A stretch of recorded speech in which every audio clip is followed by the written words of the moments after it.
brilliant. It's a hero maximum. On the ground, down the ground, another hero maximum. Welcome back to the Maximum Cricket Podcast. My name is Munter and we have Jacko here as always. Today is the fourth installment of the series about T20 cricket and the most memorable and impactful games in its very, very short history. If you are joining us for the first time, please check out the previous three episodes: 2010 second T20 Australia versus New Zealand, McCullum scoop shot magic, 2022 World Cup group stage between Pakistan and India at the MCG, Kohli Classic in front of 90k at the MCG, and last week was the 2007 World Cup final between India and Pakistan, the day the IPL was actually born. And tonight, Jacko, we wind back the clock to 2005. It's retro kits, it's retro facial hair, retro hats, bucket hats, beige brigade, canary yellow stuff, outrageous hair, outrageous facial hair. Just an absolute circus between New Zealand and Australia for the first T20 International at Eden Park. But it did set the stage for the global juggernaut T20 that is today. Australia batted first. They made 214 for 5. Ricky Ponting, man of the match, 98, Red off 55. Chris Cairns, 1 for 20 out of 4 for the Caps. In reply, New Zealand all out for 170. Scott Soros played a lone hand, 66 off 39, and Michael Kashmировich, 4 for 29 off 4 was the pick of the bowlers. 2005, Jacko, I was a scrawny wee third former, or year 9, as people would say now. I could barely hit it off the block, probably about 30 kilos ago. Dare I ask what a baby Jacko was doing in the year 2005? Yeah. Well, for those that have been going through this whole thing with us, I was even younger than last week. I think I would have been 10 or 11. As we sort of talked, we sort of talked in pre-show, and I think it probably shows how young I was, that I had this game, a bowl off against the West Indies, and about 3 other T20s all sort of merged into the same game. Because I've got a distinct memory of this game ending in a bowl off with the Black Caps in their sort of beige brigade kit. Maybe they did that again for that West Indies game, which is where that sort of confusion is coming in. But I think that probably shows they used to play sort of how young all their T20s in beige. I think from memory they used to play a lot of their T20s in beige. Yeah. So it probably shows sort of how young I actually was, sort of back in the start of this era and this game. But no, I mean, still great memories. I think launched the beige brigade movement. One of the great sort of naughty and early 2010 staples in every sort of Kiwi man's wardrobe, for sure. So and I think even like watching back, the game stands up. Like Aussie scoring 214, that's heaps. Like that's heaps now. So still an absolute spectacle. Eden Park, packed as you like. You couldn't ask sort of for better to launch the T20 brand internationally. Yeah, it was from like my memories looking back and watching it again in 2024. It was a party. Like it was a genuine party atmosphere. We had hot tubs on the sideline. We had a lot of music. There wasn't a lot of tactics. Like guys, everyone was just going too hard at the start. A lot of wickets in the power play. Holy. Probably just sort of Ponting just playing normal cricket shots was probably the difference, really. But yeah, I think you're right, Jack. It did stack up. It was very enjoyable to watch back. Like there was some really good cricket shots. Pretty average bowling, but I mean they've never played a T20 in their life, so you can't sort of hold a candle with them just yet. Let's move on to the categories. We will dig a little deeper into the game as we move towards the categories. The Bradman Award for the best stat of the game. I've got a couple here. Ponting hit Tuffy for 30 off the 19th over, which I forgot, but it was actually quite important. That held the record for the most runs in a T20 international over until Yuvraj hit 6 sixes off Stuart Broad in 2007. And now I've got a whole piece on here because this is a massive stat. Jeff Wilson made his return into the Black Caps after almost 12 years, being one of the greatest All Blacks of all time. 1993 was the last time he was a Black Cap, in a time he was playing for both national sides. Just a wee timeline of Jeff Wilson here, Jacko. At 19 in 1993, he made his debut for the Black Caps, and then the All Blacks a few months later. He hit the winning runs against Australia and then scored a hat-trick against Scotland in his Test debut. He chose rugby as it became more professional. He scored 44 tries in 60 tests, which at the time was the most tries for an All Black. He retired in 2002 at the age of 28 to go back to playing cricket. 3 years later, he returned as a one-day player after 11 years, 331 days, the biggest gap in ODI cricket, and he obviously played in this T20. This game, all I remember of this game is it's like Jeff Wilson just randomly playing for the Black Caps. I just think that's wild. You grow as a New Zealand fan, like you grow up watching the All Blacks. He was everyone's favourite All Black, and then suddenly he's playing cricket. It's just crazy. Yeah, look, the Ponding one's good. 30 runs off and over. I mean, not even Tuffy's worst over either, which we could touch on. I'd be nervous after buying that wide earlier. But yeah, I think just like you just don't get those dual sport athletes anymore.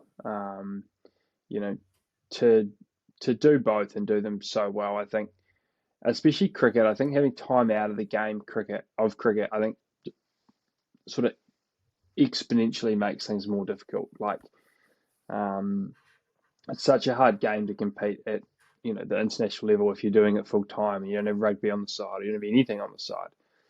So yeah, to be successful at both, as you say, to be like a great All Black and then decide by the way, I'm available for these games, and I think even just getting picked is massive.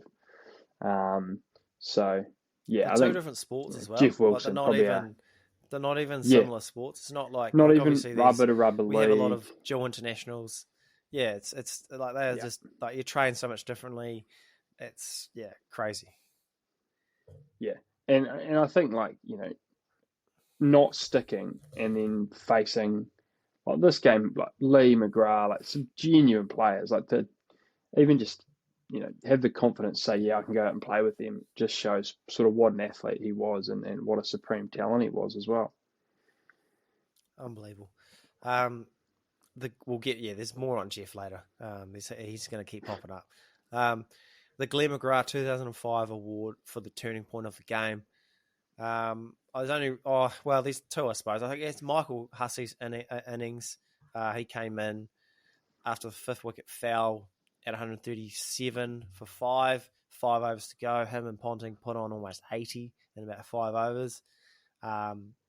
That's quite something.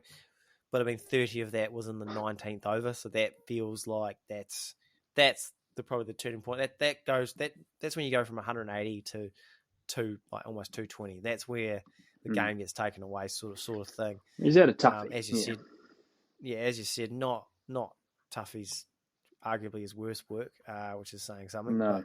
But, I also got Kasparovich 3 wickets early in probably his first couple overs. Score was 40 off for none, and then it was 60 off for 3. After that, pretty much game over.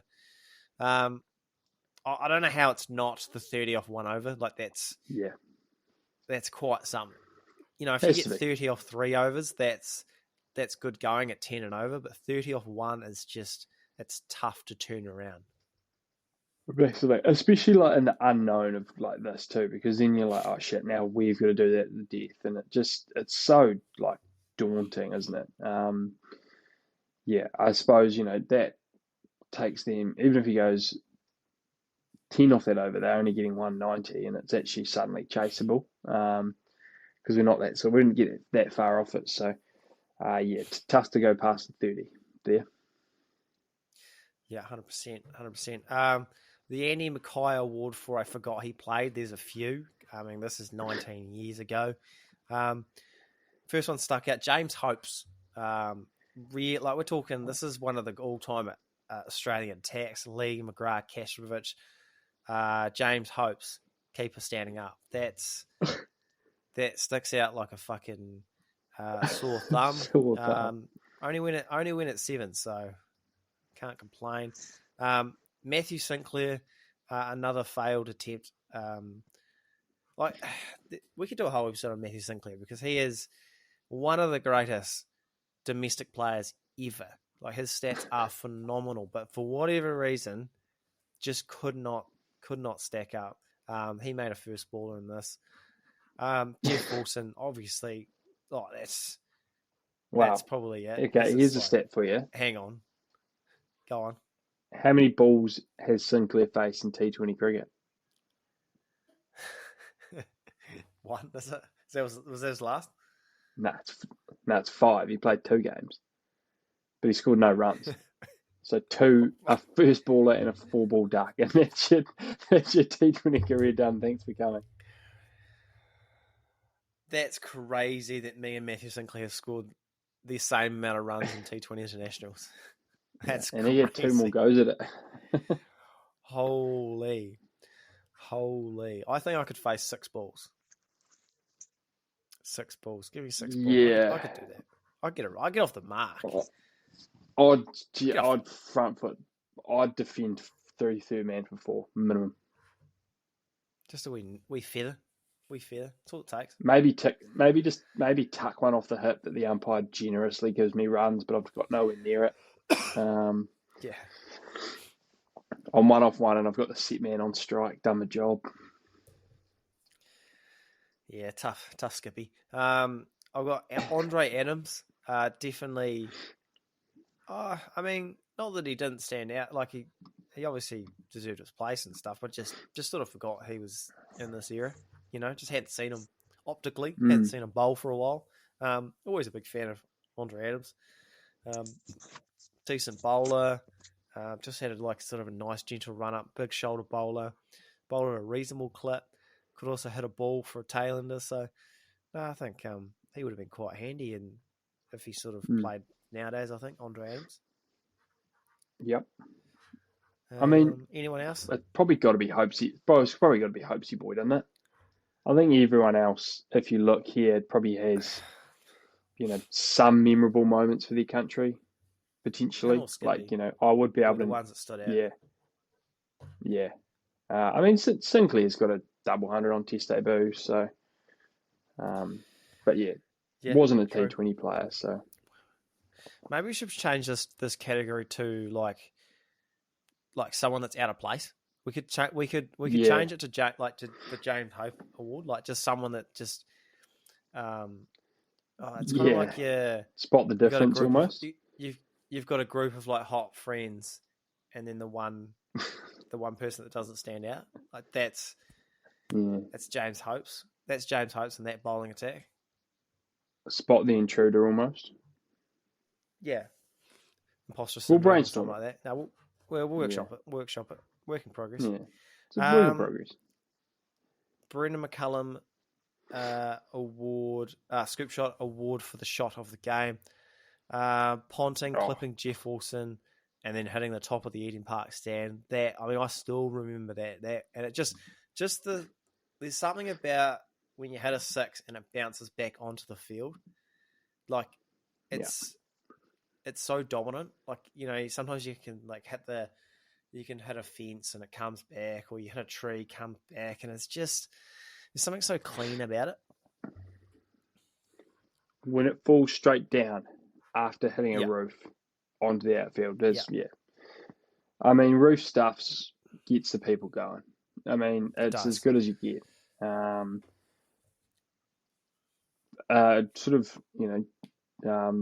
Long-time listeners of the show will remember last week our sort of enmity with the cut shot 6, and Fleming had a very good one in this game too. I believe. I think it may have been a 1 bounce 4, but it was very crisp. Another one for me that stood out was in that sort of that bludgeoning of Tuffy. Ponting hits maybe the best sort of cover drive you'll ever see. Yeah, I had that. I think I it's had like that. That was beautiful. 18.4, and it like just to see like that, just Yeah. a perfect cricket shot in that setting, scoring 30, unbelievable. Well, that summed up Ponting because he hit him for 3 sixes in that over, and then in that is just a textbook cover drive, pierced the field. Oh yeah, Beautiful stuff. hit a gap. Oh, it's the best. Um, That is just good stuff. I had a couple others. I had McCullum going inside out over cover for 6 off Casper, and then McMillan always had this he sort of charges and then just sort of swatted the ball over cover for 6.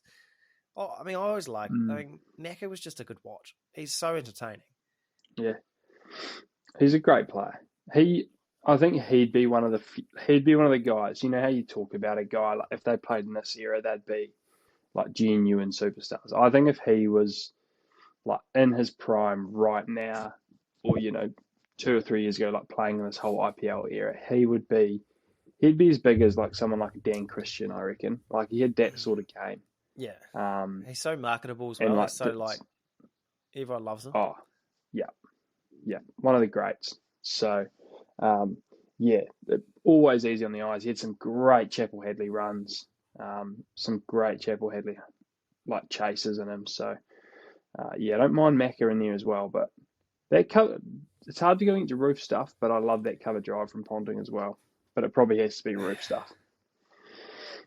Yeah, I think the roof one is the one that I remember, but I mean, yeah, that cover drive does deserve a mention. Like that is like any time you hit a nice crisp cover drive, it's got to be mentioned. Yeah. Okay. The The Fleming Woodworm flick at shot's 2000. good too. I'd forgotten how good that was. A flick shot, yeah. No, Just Ponting Fleming's had one. it. Fuck it. Yeah. Oh well, yeah. I mean, anytime Fleming flicks one off the pads, it's got to be mentioned. The Woodworm Award for the best piece of kit for that year. Ironically, this is 2005, the same year the Woodworm became famous. There's a few. This is a good year for kit. I've got, obviously, we talked about the beige brigade, the white bucket hats, just that whole kit. Aussie Canary kit's also very nice. I like there was not too many sponsors, that just a clean Just look Travel of X. it. Michael Clark Schlesinger, I always love it. I had that bat. I always, it just looks right. Ponting and a Kahuna with the carbon and also the Kookaburra Beast with the carbon fiber back. Carbon insert. I had one of those. Notoriously banned. That was good bat. I mean, didn't really help me, but they look good. No. Felt good too. McCullum GM looks good. Like this is before Puma. I mean, he's a Puma man in my eyes, but this isn't an era where I think this is just after Perori, so it's like GM. He's even got the sweatbands, just like Perori. He's got that Under the keeping stuff, short sleeve combo. Like looking back, that's not going to fly nowadays.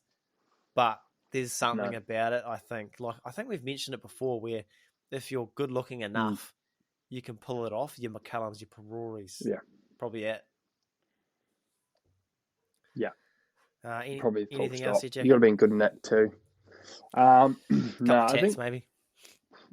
Yeah, a couple of tats, etc. I think it's this kit, man. The beige and the Aussie, I reckon that's the peak Aussie kit for me. Yeah, I love that. Like yellow. that canary yellow, bit of green. That is just so crisp for me for the Aussie. Like I know that's sort of a retro kit for this, but that's their best. That's their best coloured clothing.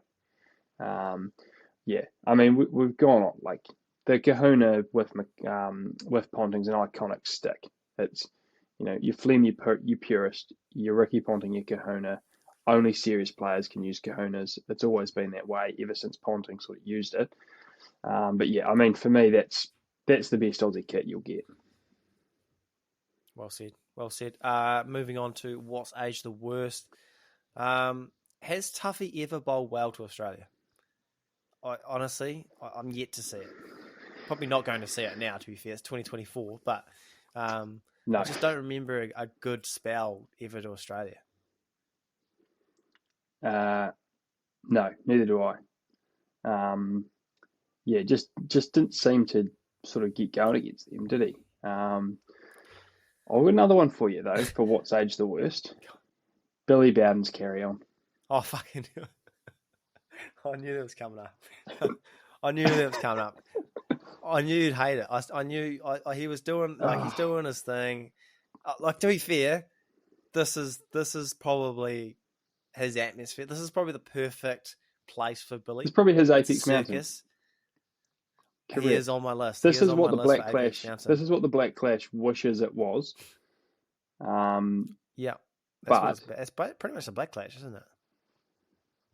Yeah, essentially, sort of what it was brought in, similar as. But I mean, you're the umpire. You're not there for any of that carry on. That's aged terribly. The one thing he's still getting some legs out of it too. That's the one thing I will say about Billy is like the theatrics I'll allow in this sort of it's a circus, it's fine. But why did he have to give McGrath a red card for faking an underarm? There's a part at the end where Glenn McGrath, obviously the game's done. We need about 60 off one. Glenn McGrath he's riling up the crowd. He's coming in with the underarm. He's getting everyone going.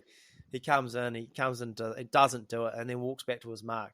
And then for some reason, Billy's like, I've got to get in on this. And he's like, I'm going to bring out a red card. And then it's like, well, he bowled the next ball. So is he red carded or not, Billy? That's something I'd like to know. That's an unanswerable question. Should he have bowled that last ball? Yeah. I don't think so. Tarnished his legacy, bowling through a red card, if you ask me. Yeah. Jimmy Anderson's the guy. Also had just Jeff Wilson just sort of playing out of nowhere. Doesn't sort of probably wasn't really up to it. No. While accounts they only played 6 more.